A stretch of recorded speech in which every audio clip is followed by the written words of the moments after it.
This week's US housing market has people who were waiting to buy homes absolutely furious. They thought they'd wait for interest rates to drop a bit this year before buying, only to get hit with America's credit downgrade and rates breaking through 7%. Some people are joking that buying a house now feels like getting robbed. Real estate has been nothing but trouble this year. Even Wall Street heavyweight Ray Dalio wrote that this US credit downgrade is more serious than many people imagine. What warning signs does this hold for prospective home buyers? And what new risks await those still wanting to invest in real estate? Before we begin, please hit the like button. Your support is my greatest motivation to keep sharing content. When a Wall Street titan like Ray Dalio writes that this US credit downgrade is more destructive than people think, many are asking, what exactly is America's credit downgrade? You can see Dalio's concern is justified. Many people still don't understand what downgrading means, so they certainly can't grasp how serious the consequences are for investments, especially mortgage rates. Let me explain the relationship between America's credit downgrade and your home purchase in 1 minute. Credit ratings are easy to understand. Think of America like an ordinary person who needs to support a family, use credit cards, borrow money, and pay it back. Banks and rating agencies give each of us a credit score based on how much we borrow and how promptly we repay. Now imagine that person is America, this massive household that needs to support the military, pay Social Security, build roads. It takes borrowing to maintain such a large operation. Once rating agencies think America is borrowing too much money and having trouble making timely payments, they'll downgrade its credit. Some people ask whether this US credit downgrade means America is going bankrupt. Actually, this downgrade only dropped one level from the top rating. It's just no longer perfect, not as dramatic as it sounds. But this makes the problem even stranger. If it only dropped one level, why are these big shots more worried, saying it's more serious than you imagine? There's been discussion about America printing money to pay its debts, which has terrible consequences. It's equivalent to lending America $100 when that money could buy 100 loaves of bread. But when they pay you back, it can only buy 50 loaves due to devaluation from money printing. You can't say they didn't repay you, but don't you feel disgusted? Like you've been robbed, as someone mentioned earlier. Here's the key point. If America prints money to pay its debts, what does this have to do with your home mortgage? The connection is huge. America borrows money mainly by issuing treasury bonds, but America's credit was just downgraded, right? Once credit is downgraded, as we mentioned, what are you worried about? You're afraid they'll print money to pay you back, essentially cheating you. If America still wants to issue bonds and get you to buy them steadily, there's only one solution. They can't force you to buy their bonds. So what can they do? Increase treasury yields, in other words, when they pay you back, they'll give you more. Look, I did print money and there's inflation, but I'm also giving you more money to compensate. How about that? They try to compensate more so you'll buy more of their debt. This is the crucial real estate connection. Treasury yields and mortgage rates are linked. When treasury yields rise, mortgage rates rise. That's what we've seen these past few days. 30-year fixed mortgage rates have broken through 7%. So people who wanted to wait for rates to drop slightly this year find that the longer they wait, the less affordable homes become. Let's help everyone calculate. If an ordinary person wants to buy a median-priced American home, a $400,000 house, at these rates, how much extra money will they waste? Have you noticed that in just these past 4 to 5 years, the focus and mindset of American home buying has completely changed? 4 or 5 years ago, we mainly looked at home prices, total prices of $300,000, $500,000, $1 million, with Silicon Valley folks at $2 to $3 million. Everyone talked about total home prices. But in recent years, as you've seen with American home buying, people focus on how much you need to pay monthly to afford the house you're buying. Why? Because interest rates are too high. Don't underestimate this jump from 6% to 7%, just 1 percentage point, but the cost of home ownership increases dramatically. Let's calculate this in detail for ordinary people buying the most basic small house. I chose this example because the couple is looking at a $430,000 house, very close to America's current median. They mentioned that last year they hesitated about whether to buy, then waited as rates went from 6% to 7%, and now they're really backing down. Let's calculate for them, and everyone can use this as a reference for their own home purchases. For a $430,000 house with a 20% down payment, the loan amount would be $344,000. I'll give 4 different interest rate scenarios: 6%, 6.5%, 7%, and in case rates go insanely higher, 7.5%. Looking at the table, 6% monthly payment over $2,000, 5% monthly payment over $2,100, 7% monthly payment nearly $2,300, 7.5% over $2,400. This doesn't include property taxes, insurance, HOA fees, or monthly increases. Monthly costs can easily break $3,000. If you think about it carefully, what's really making you hesitate might not just be interest rates, but whether most people's salary increases keep pace with interest rate increases. This is just a $400,000 house. Let's see how crazy a $1 million California house gets. Someone in California mentioned locking in a 6.75% rate, which is the best loan rate they can get. Assuming 20% down, they'd be borrowing $800,000. Using the same 4 rate tiers: 6%, $4,700 monthly; 6.5%, $5,000 monthly; 7%, $5,300 monthly; 7.5%, nearly $5,600 monthly. Add California property taxes, insurance, wildfire insurance, and some areas have mellow roofs, monthly home ownership costs of $6,000 to $7,000. Easily breaking $7,000. If it's a couple maintaining the house together, that's better, but it's equivalent to one person's entire monthly income going completely toward home ownership costs just because rates increased. If you're planning to buy a house soon, consider this. In our last episode, I said home ownership costs should occupy 35% of your total family income. That's relatively safe and reasonable. But some people seem to be arguing, saying they calculated home ownership costs at 50% of their total income, and it's fine. You should know that mortgage approval considers DTI indicators. Without going into technical details, just understand it's a bank's risk control measure. The heavier your burden, the less likely banks are to approve your loan. Banks don't want to lend to you because they might categorize you as someone with nearly maxed out credit. If you want to borrow money in the future, they won't lend easily. We're not trying to scare anyone away from buying homes, but you need to see the market clearly. Some people ask whether buying condos now might be relatively cheaper than single-family homes, giving them an advantage. Be careful, you might really suffer later.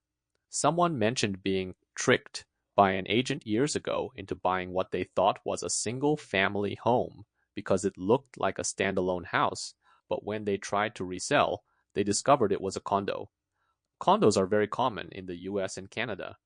Some look like single-family homes, but they're actually shared ownership properties.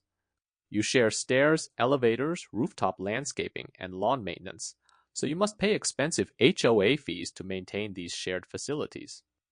Someone who bought a condo made a brilliant observation.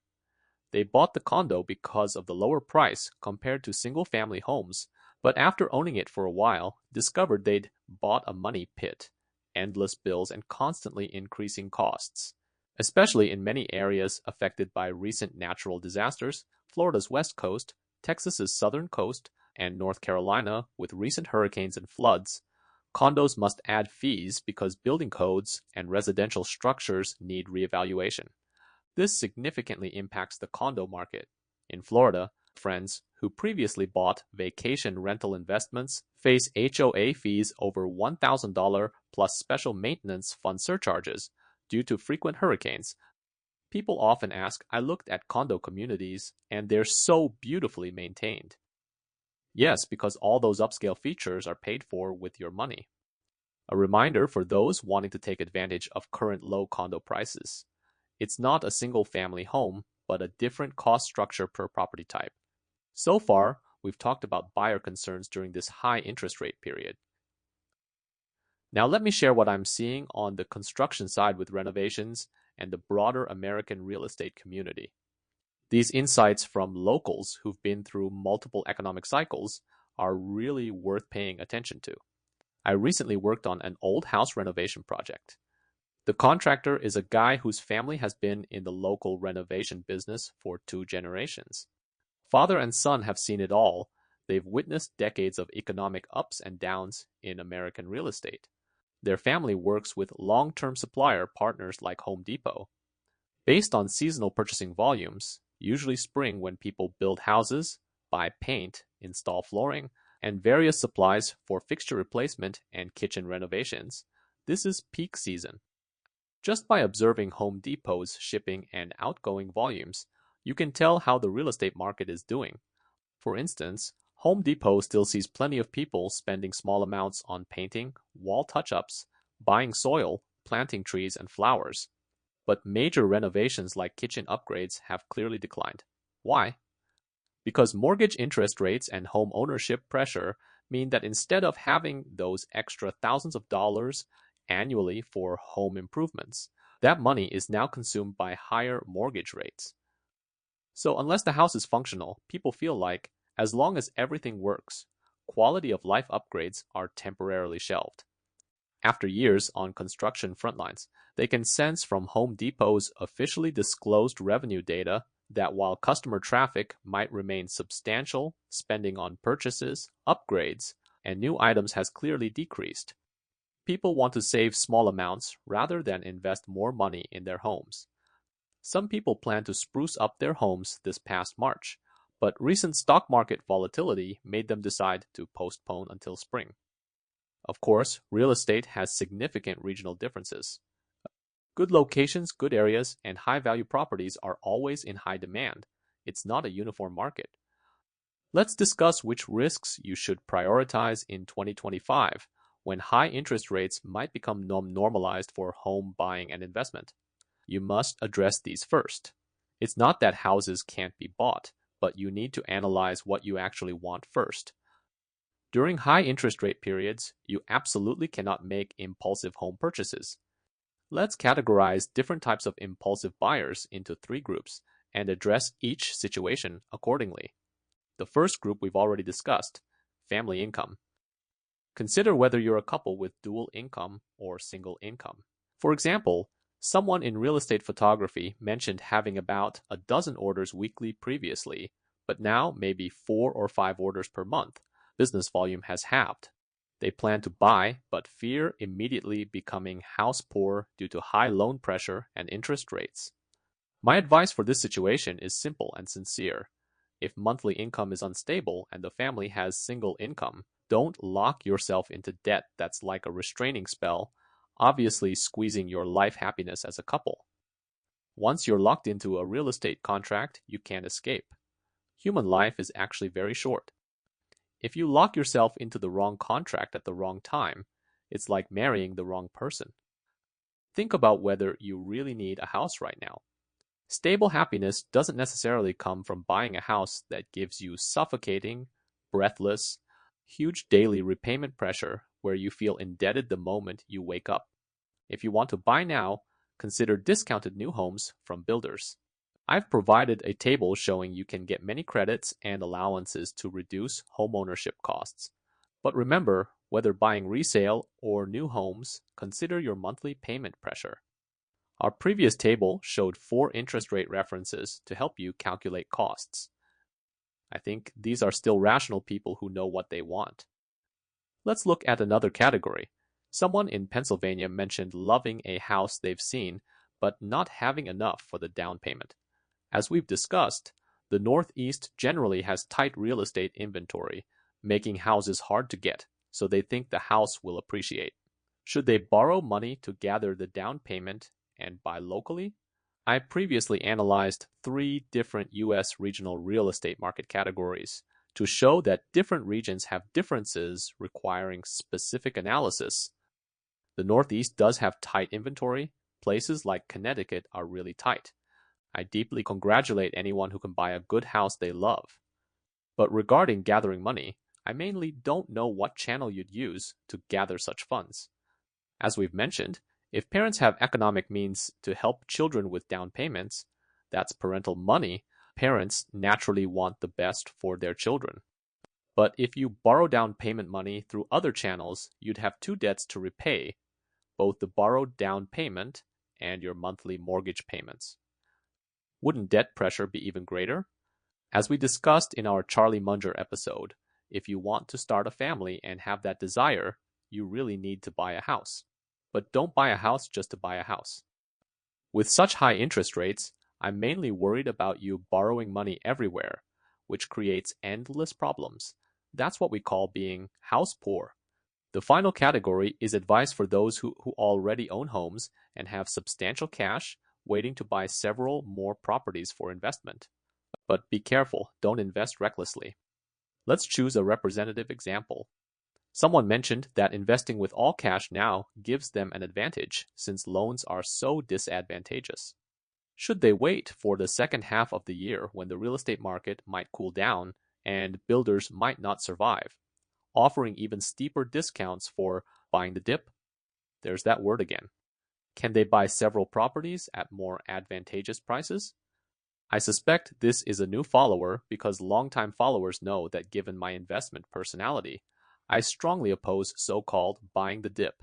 I won't use profanity. Real estate investment isn't just about low prices or cheap entry costs. You're holding long-term, looking at long-term appreciation. How do you achieve long-term appreciation? Through low risk and high appreciation efficiency, you need to evaluate these factors, not simply pick the cheapest option like buying vegetables. Don't try to take advantage of areas with frequent natural disasters. One hurricane or flood will wipe out all your supposed bargains and you'll lose money. Even if such places sell below surrounding areas, do you really need to bottom fish there? If it's selling low and nobody's competing, there's obviously a reason: risk factors. These places might be specifically waiting for people who want to bottom fish real estate to enter the trap. Last week, someone who consulted with me analyzed factors for buying U.S. investment properties: climate risks, immigration policy risks, local building code upgrades, and renovation cost investment risks. I think this person was very clear-headed about investment properties, using elimination methods to exclude risks first, not just focusing on whether prices are low. For most people who aren't in real estate development or construction, but want to do real estate investment, the biggest challenge is treating real estate like stocks where you can see K-line charts at a glance. Is real estate like that? It's different from stocks. If it really were that simple, don't blame some ill-intentioned people for deliberately setting traps for you. Remember, in every city episode we've done, you should know there's urban planning, local community experiences, surrounding support services. We visit everything. Specific to individual communities, surrounding development environments, specific floor plans, neighboring households, any obstructions, climate conditions, traffic proximity, power lines. Some people say, Richard, hurry up with your introductions. Just calculate investment property accounts for everyone. I think I'd be wasting my program. All the urban planning and various analyses I've discussed would be pointless. Calculating residential real estate is simplest.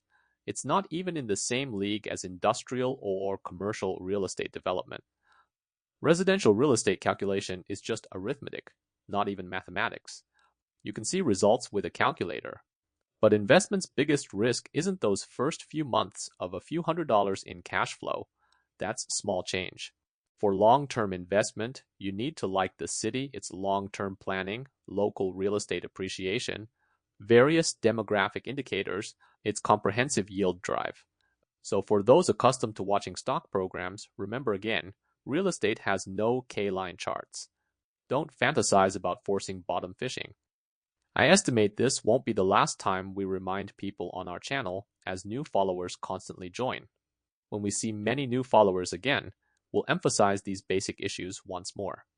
I just hope everyone visits locations in person to see cities and houses, doing comprehensive research and analysis like I demonstrate in programs. You need to understand local investment environments. Emphasizing again, never, never, never buy houses online. Recently, more than one person told me about remote house hunting, both for residence and investment, only to regret it deeply after visiting in person. You must see houses on site. Finally, I'd like to hear your thoughts on current high interest rates, now approaching 7% and possibly becoming the new normal. Under these conditions, what different perspectives do you have on buying primary residences versus investment properties? If not buying houses, what investment targets do you favor more? I hope to see your insights in the comments. Thank you for your likes and subscriptions. Don't forget to turn on notifications so you won't miss the next exciting update.